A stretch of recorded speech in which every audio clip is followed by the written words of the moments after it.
E nós começamos recebendo hoje o candidato do PSL, Jair Bolsonaro. Candidato, as entrevistas têm sempre duração de 15 minutos e depois nós temos mais 1 minuto para suas considerações finais. Seja muito bem-vindo, boa noite para o senhor. Muito obrigado pela oportunidade, espero poder atender não só vocês, bem como quem está do outro lado da tela. Eu começo falando sobre a situação dramática que vive o Brasil em relação à crise econômica e de condições. São 13 milhões de desempregados neste momento, boa parte deles, ou uma parte deles, em situação de vulnerabilidade que os leva para a rua.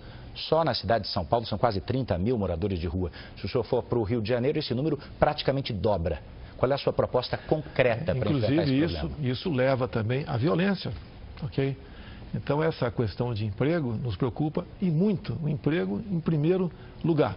Agora, hoje em dia, para ser patrão também, não é fácil no Brasil. Você tem que desburocratizar muita coisa, desregulamentar, desonerar a folha de pagamento. Investir pesado na educação, porque o objetivo final da educação é formar bons profissionais na ponta da linha. Então, basicamente, é isso que nós precisamos no Brasil. Como? É desburocratizando, é desregulamentando, fazer com que a classe produtiva empregue gente com segurança. Temos uma segurança jurídica também no nosso país. Quando você vai para o campo, que enfrenta o mesmo problema, o produtor rural não tem segurança jurídica. Aqui também, na cidade, então você precisa disso. No Rio de Janeiro, há 2 anos, fechou-se na Barra da Tijuca mais de 400 estabelecimentos comerciais, basicamente por causa da insegurança. Então, o trabalho vem por aí. E outra coisa, né? O Brasil tem uma dívida enorme, monstruosa, e muitas vezes a gente fica preocupado como é que nós vamos sair dela, porque isso atrapalha também em investimento em nosso Brasil. Então, temos pessoas profissionais, capacitadas, que vão conduzir essa política que na ponta da linha surja o emprego. E com o emprego, você resolve uma série de problemas por tabela. Lembrando, deputado, que a pergunta foi sobre moradores de rua. Miséria extrema. 30 mil moradores de rua em São Paulo, Rio de Janeiro, mais que o dobro disso. O senhor chegando na presidência da República, o senhor tem um plano para resolver a curto prazo, a médio prazo, essa situação da miserabilidade? Olha, você pode procurar ajuda em vários locais. O governo não tem uma varinha mágica para resolver essa quantidade enorme de problemas. Quando você fala em morador de rua, tem uma parte considerável que está no mundo das drogas. Você não vai resolver isso de uma hora para outra. Eu vejo, por exemplo, o trabalho maravilhoso que as igrejas fazem pelo Brasil, né? Em especial igrejas evangélicas. É apoiá-los, é pedir ajuda para buscar solução para isso daí. Morador de rua também. Nós devemos jogar pesado num projeto de planejamento familiar. A gente vê. Especial mulheres, me desculpa, né? Quem engravida suas mulheres, obviamente, tá certo? Mas uma mulher que tem uma penca, mas o homem é mais irresponsável nessa questão, e morando em rua, a gente sabe disso, né? É uma penca de filhos, está grávida novamente. A responsabilidade para as mulheres? Não, negativo. Eu estou falando que quem engravida são as mulheres, meu Deus do céu. Não sabia. É difícil você falar qualquer coisa do Brasil, vem o politicamente correto em cima da gente. Estou falando uma realidade aqui. Então você tem que oferecer a essas mulheres métodos contraceptivos, até porque essa população não cresça. E que geralmente uma criança gerada nessas condições, a tendência é ser o que os pais são.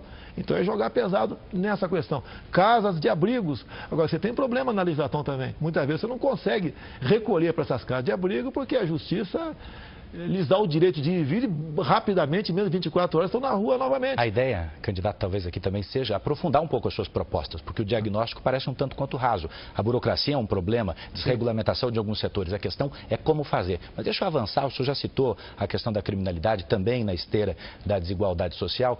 O senhor está no 7º mandato como parlamentar, deputado federal pelo Rio de Janeiro, um lugar que vive uma crise gigantesca de segurança pública, tanto que está com intervenção federal.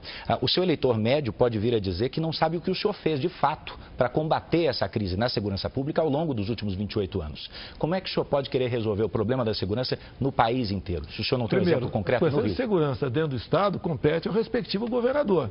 Eu nunca fiz parte de equipe de governador nenhum no Rio de Janeiro. Até que se tivesse participar de alguns, com toda as certeza emendas parlamentares? estaria preso. As emendas parlamentares minhas, muitas delas são voltadas para as Forças Armadas, que é a minha origem.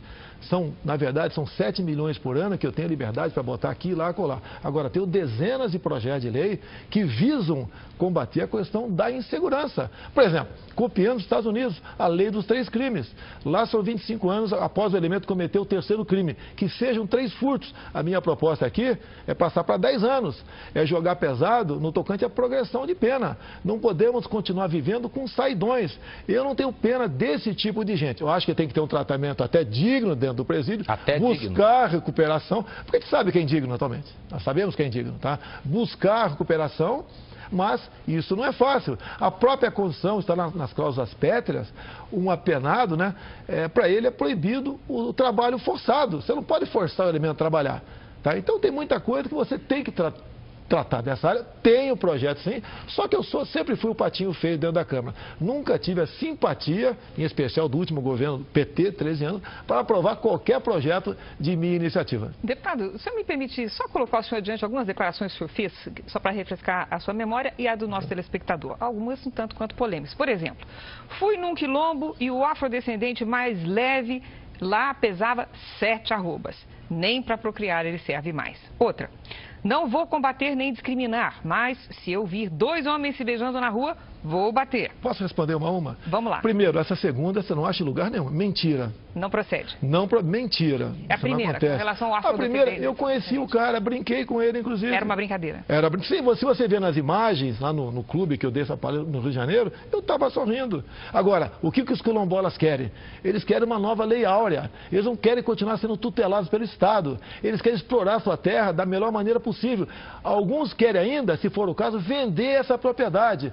Somos em torno, se não me engano, 600 quilombolas no Brasil e crescendo esse número assustadoramente. Não podemos criar uma nova reserva para os afrodescendentes. Tem direito? Tem, vamos cumprir a lei. Mas eles têm que ter liberdade de fazer o que bem entende na sua terra. A próxima frase.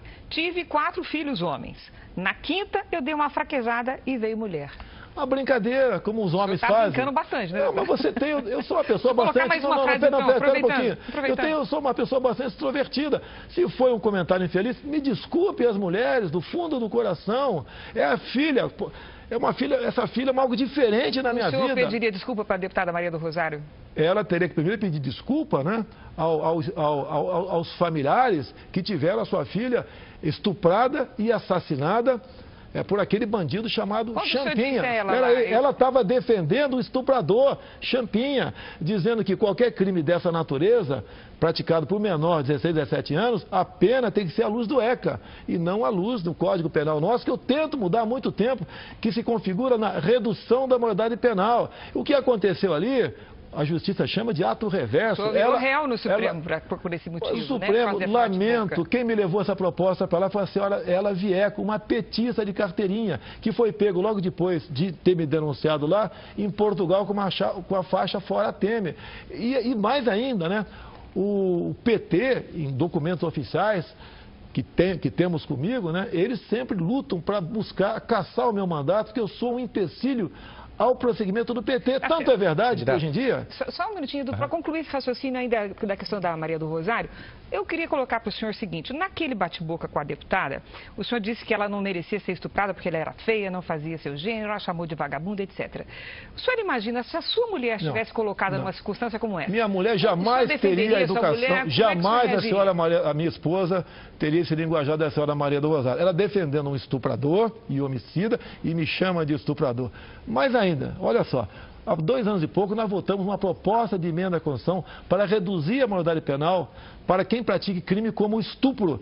A senhora Maria do Rosário votou contra. O recado que ela dá, a senhora Maria do Rosário dá para todas as mulheres do Brasil é o seguinte: menores de idade, pode continuar estuprando e matando, que você vai ser punido à luz do ECA. E nós sabemos que a cada 6 meses, um elemento que está lá recolhido numa casa, essas casas chamadas FEBEM ou Fundação Casa, ele é submetido a uma nova avaliação e mais de 90% vão para a rua após 6 meses. O que eu quero é que o menor estuprador, bandido, vá para a cadeia. Então, se eu exagerei ali, pode até haver exagero. Foi um ato reverso, mas estava defendendo sim as mulheres desse crime, que é um dos crimes mais hediondos que tem no Brasil, que chama-se estupro. Sem dúvida. Eu te pergunto, após essa correção da PEC, quem é que defende a mulher, eu ou ela?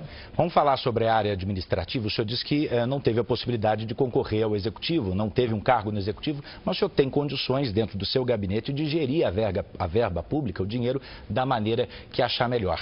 E, inclusive, na contratação de funcionários. O senhor acabou de citar a sua esposa, eu queria lembrar aqui ao senhor e ao telespectador que ela foi contratada por mais de um ano no seu gabinete quando vocês namoravam. 2 meses depois, vocês se casaram. 5 meses depois do casamento, ela foi promovida ao cargo que é considerado o mais alto do gabinete. Você está completamente Me parece, deputado. Só 2 meses depois do casamento, ela foi embora. 2 meses após o casamento. E ela podia continuar. Me permita só fechar a pergunta. Parece ao eleitor médio um caso clássico de nepotismo. O senhor já disse que foi decisão do líder do partido, o que poderia ser enquadrado como nepotismo cruzado. Eu lhe pergunto se a contratação da sua esposa, nesse caso, ela foi por competência ou por amor? Ela trabalhava trabalhou para 2 outros deputados em Brasília. Depois veio trabalhar e foi para a liderança do partido. Quando me casei com ela, eu consultei a Câmara, que já existia a lei do nepotismo. Se ela poderia continuar ou não. A adesão da Câmara que sim. Por quê? Porque quando eu casei com ela, já estava empregada. E 2 meses depois, então, nós resolvemos como um acordo que ela fosse demitida. Então, não existe nepotismo nessa situação. A propósito de Agora, logicamente, que o amor se faz presente. Eu não vou te dizer que não. Continuo apaixonado até hoje por ela. A propósito dessa questão de demitir funcionário, etc., o senhor considera que o fato de o senhor ter demitido a Val é uma satisfação pública satisfatória para a suposta funcionária fantasma que o senhor mantinha? Primeiramente, né? Você não pode falar em fantasma. Pela primeira vez, coisa rara ser questionado sobre isso. Tudo começou no dia 10 de janeiro desse ano, quando a Folha de São Paulo, um casal de repórteres, esteve na Vila Histórica de Mambucaba, a 40 quilômetros de Angra dos Reis, e no dia seguinte publicou que pegaram uma fantasma minha lá. Só que você pega o boletim administrativo da Câmara, tá? De 19 de dezembro do ano passado. Lá publicou as férias da senhora Val, de 26 de dezembro a 24 de janeiro. Então, no dia 10 de janeiro, a senhora Val estava de férias. É uma injustiça enorme que a Folha de São Paulo cometeu contra uma senhora, uma mulher respeitada, que tem um marido que sofre sérios problemas, que ganhava R$ 1.300 por mês. Chamar fantasma alguém que ganha R$ 1.300 por mês e numa época de férias, isso é perseguição da Folha de São Paulo para comigo, que eles não se cansam de passar vergonha comigo. Vamos na próxima questão. O senhor já falou em auditar, em fazer uma auditoria no Bolsa Família. Eu gostaria de saber a sua opinião, a sua avaliação sobre esse programa e se o senhor considera que o número de beneficiários é exagerado. Olha só, o programa tem que ser mantido. Tá? Eu tive uma experiência junto com um ex-prefeito da cidade de Marau, Rio Grande do Sul. Ele fez uma auditoria no seu município. Números aproximados. 1/3 era fraude. O pessoal pediu para sair, para evitar responder um processo. Por quê? Ele era uma pessoa, desculpa aqui, como nós. Tinha emprego, né, e estava na fraude. O outro 1/3 ele conseguiu reinserir no mercado de trabalho. E o terço restante, por questão humanitária, ele manteve. O número, pelas potencialidades do Brasil, para aquilo que nós podemos aqui esperar do Brasil, é exagerado. Ninguém quer perseguir quem recebe Bolsa Família. Aquele senhor, aquela senhora que recebe e não tem como sobreviver, eu acho que é até mais do que manter. Você tem que aumentar o Bolsa Família com o recurso que sai daqueles que vão sair por fraude. Então, é um programa que nós temos que mantê-lo e, por questão humanitária, obviamente, olhar com muito carinho. Deputado, uma das principais preocupações da população é com a situação da saúde pública. O que traz o seu programa de governo neste quesito? Olha só, isso aí é um ponto que me difere de todos esses candidatos e os que no passado foram presidente da República. O grande problema do Brasil são as indicações políticas. Me desculpe, Cristina, talvez você não saiba o nome do atual ministro da Saúde. E nós deveríamos saber, até pela sua competência. São indicações políticas. E essas indicações políticas são para atender o partido. E com essa indicação política, repito, leva então aquela pasta à ineficiência e à corrupção. Então, um bom ministro da Saúde é o que vai tratar desse assunto com o devido zelo. E outro, teremos que ter um ministro da Saúde, não um ministro da Doença. Um ministro que invista na saúde básica e na prevenção. Essa é o macro da nossa proposta para tratar desse assunto. Nós estamos próximos de terminar, candidato, e existe uma questão que paira no ar e no meio político sobre um suposto indulto do presidente Lula, que envolveria outros partidos. O senhor conhece esse plano? O que existe de concreto? O que o senhor sabe sobre essa história? Conheço, um minuto para o senhor conheço, responder. isso é como se chama no quartel, o boletim das baias, né? Nós sabemos, né? Então, o que os grandes partidos querem, o Centrão e a esquerda para o lado de lá, é um indulto para o Lula e o pessoal da Lava Jato, que seria o compromisso do presidente eleito, não meu, do eleito. Por outro lado, eles jogam também, porque é indicação política, os ministros para o Supremo Tribunal Federal, é uma reinterpretação da perda da liberdade após a condenação em segunda instância. Então, o que está em jogo no momento é o indulto, o fim da Lava Jato, que vem sendo costurado nos meandros da Câmara e dos partidos, para quem, porventura, chegar lá, levar avante essa proposta para botar em liberdade... Beneficiaria quem mais? Beneficia o Lula e todos envolvidos na Lava Jato. Ok? Todos condenados na Lava Jato. O senhor inclui quem? Pessoas do PSDB, do MDB? De todos os partidos que tiveram pessoas citadas até agora. PRB, PR, PP, que eu já fui do PP também, PMDB, PT. Todo mundo está nessa... E a sua opinião sobre isso? Você não pode, isso aí você acaba com o poder judiciário do Brasil. Seremos um país sem lei. Com que moral você vai prender um ladrão um cara que roubou um carro aí fora, deixando em liberdade quem desviou bilhões do nosso Brasil? Candidato, o fim da sua resposta coincide com o fim do seu tempo e a gente tem agora 1 minuto para suas considerações finais. Bem, o que eu acho que o Brasil precisa, né? De um presidente, seja quem for, honesto, que tenha Deus no coração, que seja patriota, que jogue pesado na questão da insegurança do Brasil, tá? Que redirecione a política de direitos humanos, que consiga agregar valor via tecnologia daquilo que nós temos aqui no nosso Brasil, que trate com carinho, né, com o devido respeito, o nosso policial civil e militar, que jogue pesado também nos desmandos que há no campo por parte do governo e por parte de invasores, para que o nosso homem possa produzir realmente com paz, com tranquilidade. Desejamos fazer com o mundo todo, né, um comércio sem o viés ideológico. Um presidente que valorize a família, que não tenha vergonha de dizer que nós devemos respeitar e defender nossas criancinhas em sala de aula contra a ideologia de gênero. Precisamos de uma escola sem partido. Então nós precisamos de uma pessoa normal e que seja honesta acima de tudo. Isso eu acho que é o básico para termos um presidente que possa bem governar o Brasil e que possa, em janeiro do ano que vem, dia 1º, nomear notáveis para compor o seu ministério. Bom, eu quero agradecer muito a sua participação nessa estreia da sabatina da série de entrevistas do jornalismo da Record.